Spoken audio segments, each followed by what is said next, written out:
Assalamualaikum warahmatullahi wabarakatuh. Perkenalkan, nama saya Muhammad Rian Badruzaman dari Prodi Akuntansi Syariah 1B dengan NIM 21404058. Di sini saya akan menjawab pertanyaan ujian tengah semester mata kuliah pengantar manajemen.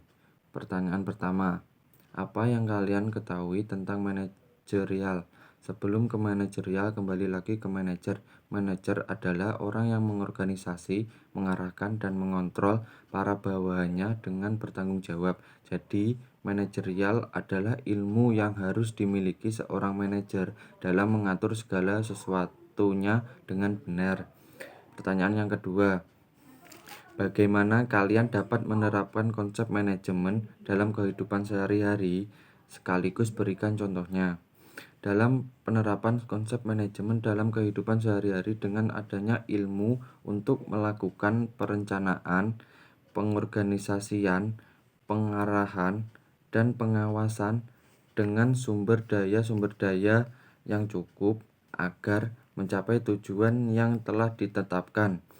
Adapun contohnya, kita setiap hari pasti mengeluarkan uang untuk kebutuhan sehari-hari. Dengan kita memaksimalkan pengeluaran uang, pastilah kita dapat mengatur keuangan tersebut dengan baik. Pertanyaan ketiga, bagaimana pengaruh lingkungan eksternal dan internal dalam suatu organisasi ataupun perusahaan?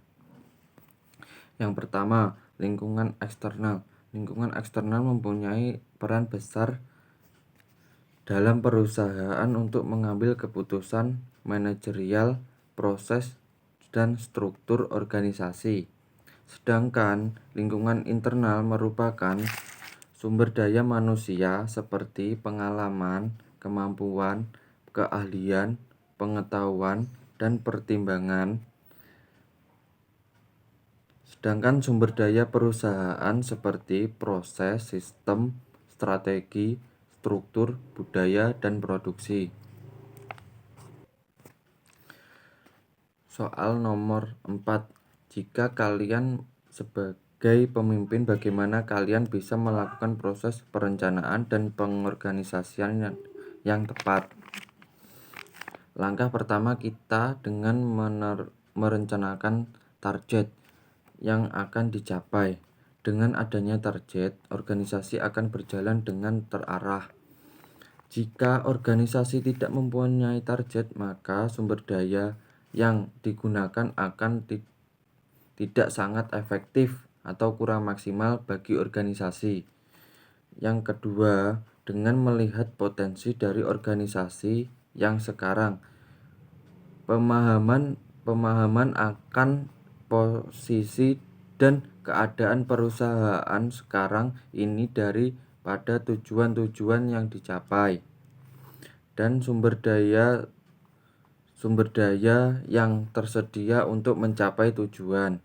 Yang ketiga, dengan mengidentifikasi hambatan-hambatan yang dan segala kemudahan didefinisikan untuk mengatur organisasi dalam mencapai tujuan. Dan yang keempat atau yang terakhir adalah dengan mengembangkan rencana atau kegiatan yang digunakan untuk mencapai tujuan. Soal nomor 5.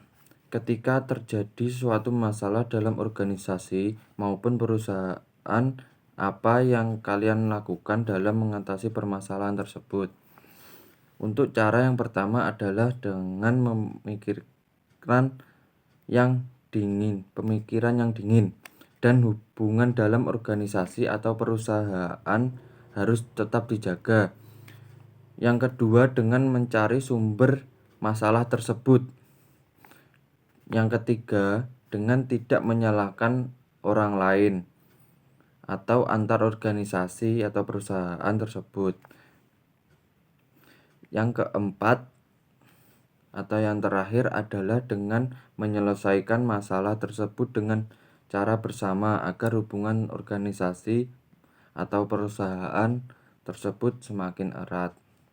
Sekian dari saya, terima kasih. Wassalamualaikum warahmatullahi wabarakatuh.